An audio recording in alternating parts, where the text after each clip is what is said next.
Cam Newton has been to a Super Bowl, hasn't won a Super Bowl, currently does not have a team.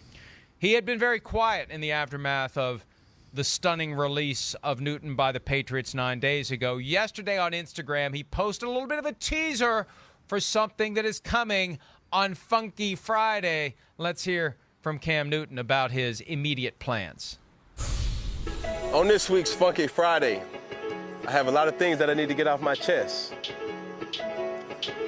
This is not a retirement speech, and I have a lot of football still in it. I have listened to that at least 50 times. He did say Funky Friday. Chris and I have had some text message exchanges. It was questionable. Debated whether or not it was funky. It is funky. There's nothing funky about that. He said funky. So, on this week's Funky Friday, he's got a lot of things he needs to get off his chest. It's not a retirement speech. I still have a lot of football in me. What in the world has he got to get off of his chest? And I hope he doesn't start airing grievances about the Patriots, because if you're looking for another team to sign you, you don't enhance your chances of getting another job if you're taking shots at the team that most recently had employed you.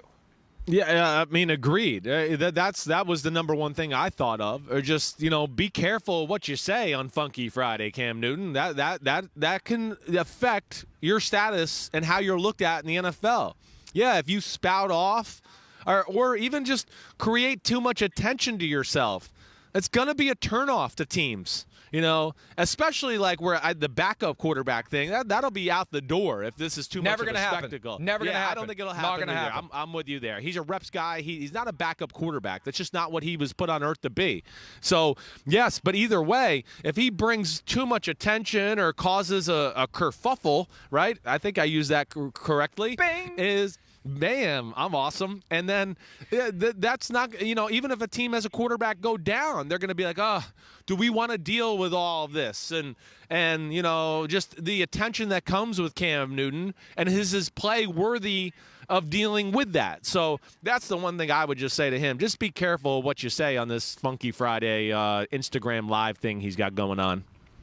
I still have a lot of football left in me, and maybe he does. And, he made the comment earlier this year, he's still one of the best 32 quarterbacks in the game. A lot of people believe that. But right now, he doesn't have one of the starting jobs or backup jobs. I think we agree he's not wired to do the Joe Flacco thing. That's what makes Joe Flacco so rare. A former franchise quarterback who chooses to hang around and take whatever he can get, whatever spot on the depth chart he's given, whatever lower-level salary that entails, he'll do it. He's one of the few. You're not going to see a Peyton Manning do it. You're not going to see a Tom Brady do it. You're not going to see most franchise quarterbacks. Do you think Aaron Rodgers would ever take a second spot on the depth chart? And Brady's position is I'm playing as long as I can play at a championship level. Well, if you're not a starter, you're definitely not at a championship level. You're not going to just hang around just because you love it that much that you want to be part of it. So that doesn't fit for Cam Newton. It doesn't fit for a lot of guys.